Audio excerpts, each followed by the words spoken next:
Hello दोस्तों, नमस्कार। मैं हूँ अर्चना तिवारी। मैं हूँ आपकी वंदना।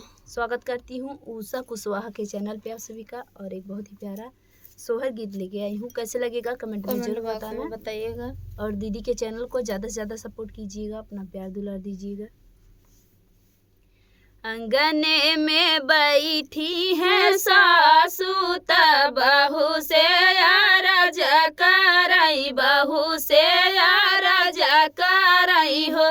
बहू अरिया मोरे भैया घरे आई है, रसोइया चुनी चुनी की हूँ, रसोइया चुनी चुनी की हूँ। बहू अरिया मोरे भैया घरे आई है, रसोइया चुनी चुनी की, रसोइया चुनी चुनी की हो। दुआरे पे आए बीरन भैया त सासू देखी खुश भाई, सासू देखी खुश भाई हो। बहिनी झपटी के पहुँची रसोइया, रसोइया खाली बाटई, रसोइया खाली बाटई हो। बहिनी झपटी के पहुँची रसोइया, रसोइया खाली बाटई, रसोइया खाली बाटई हो। खाली रसोइया देखी को पी गई, लाल पियर होई गई, लाल पियर होई गई हो।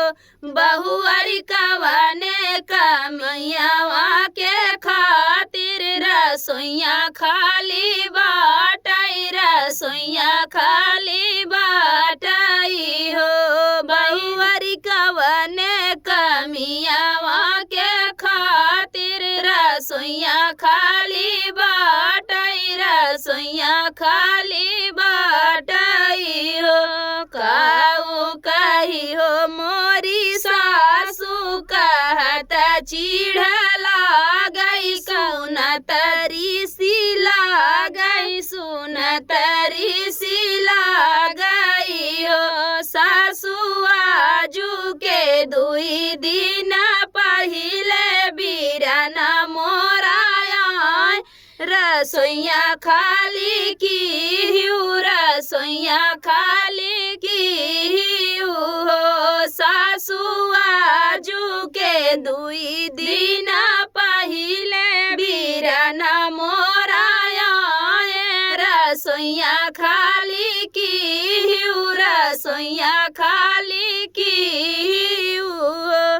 भैया जा मोरे मूर्ख गए त पानी नाही पूछू, त पानी नाही पूछू।